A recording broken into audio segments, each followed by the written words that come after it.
The Boy Who Flew Too High.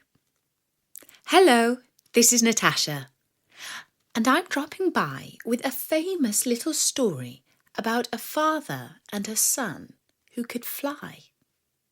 Bertie told me that it's rather a sad story, but you should listen anyway, even if you usually like happy endings, because this tale has an important lesson.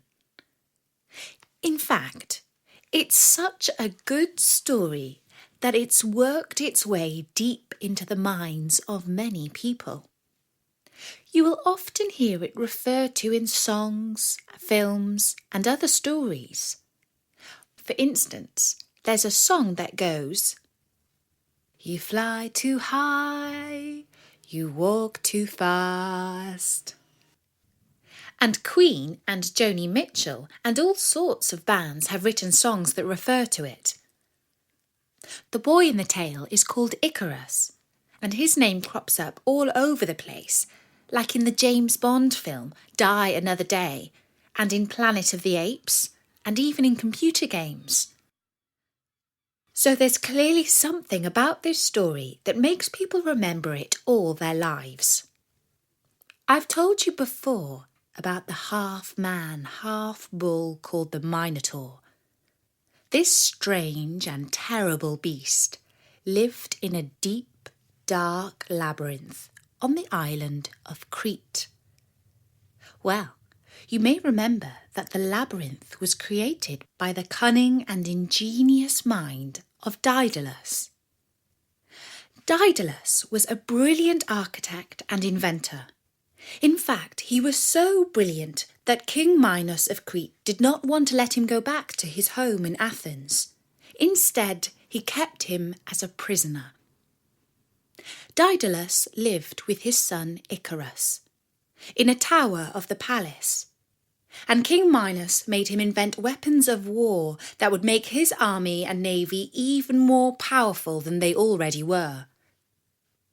Although Daedalus and Icarus had every comfort that they could ask for, the father longed to return home to Athens. His son hardly remembered his home city, but he too wanted to leave, because he longed to run and play in the open, rather than be in a tower all day. Daedalus looked out over the waves of the Mediterranean Sea, and he realised that even if they could manage to slip out of the tower and find a little boat, they wouldn't be able to sail very far before they were spotted and caught by one of the ships of King Minos's navy. He thought for a long time about the best way to escape, and finally he came up with a plan. And this is what he did. He told King Minos that he needed feathers and wax for a new invention that he was working on.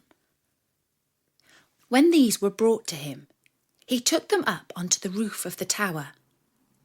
Here he arranged them in 4 lines, starting with the smallest feathers and following those with the longer ones, so that they formed gentle curves. Then he began to stick the feathers together with thread in the middle and wax at the base.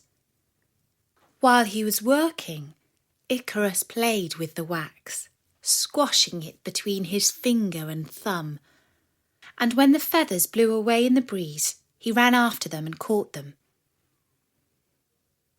When Daedalus had finished, he showed Icarus his work. He had made the feathers into 2 pairs of wings.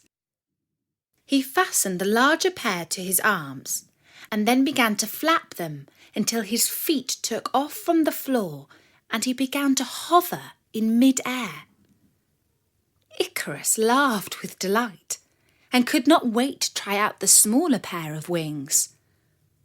Over the next few days, father and son both practiced with them until little Icarus was almost as good at flying as his father. Then one morning, Daedalus said to Icarus, "Now, son, we are ready to leave this island for good. We shall fly home to Athens. But although you are now quite good at flying, you must not forget that it can be very dangerous. So listen to my instructions and be sure to follow them to the letter. At all times follow me, for I will find the way home. Do not veer off on a different flight path, or you will soon be lost. And do not fly too low, or your wings will fill with moisture from the waves, and they will become too heavy and you will sink down.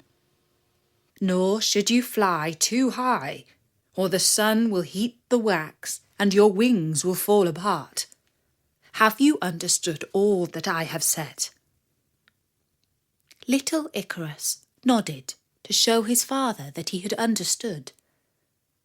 And then Daedalus led his son up onto the battlements of the tower, and like a bird leading her fledglings from the nest for the first time, he jumped into mid-air and flapped his wings, and Icarus followed soon after. If a fisherman or a shepherd had looked up just then, he would have seen two very unusual birds hovering above the waves.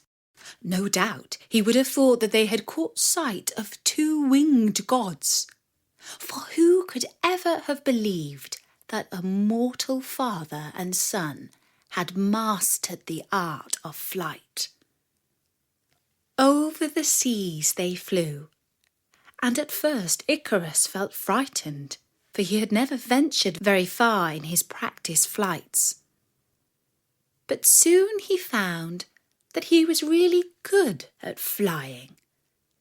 In fact, it was the most tremendous fun you could ever have. He began to swoop up and down with the seagulls. Wow, it was amazing. His father turned round and called, "Icarus, take care." And for a while after that, Icarus obeyed his father and flapped along behind him. But then his wings caught a warm air current, and he found that he could soar along and upwards almost without any effort. This was the life. He was floating ever so high above the waves, and the ships down below were like tiny little specks. His father called up to him, "Icarus, remember what I told you. Come down right now." But Icarus could not hear, and his father could not catch up with him. Icarus was way too close to the sun, and soon the wax that held the feathers together began to melt. Gradually his wings began to lose their shape, and some of the feathers even began to fall off. Icarus flapped his arms frantically, but it was too late. He had lost the power of flight, and down he plunged into the sea. And that's the story of the boy who flew too high. Bertie says it's good to aim high, but it's also important not to lose your head with success and overreach yourself. I hope you enjoyed the story. And don't forget, there are loads more that you can find on Storynory.com and on our iTunes page. If you like Storynory, please tell all your friends about it. For now, from me, Natasha, bye-bye.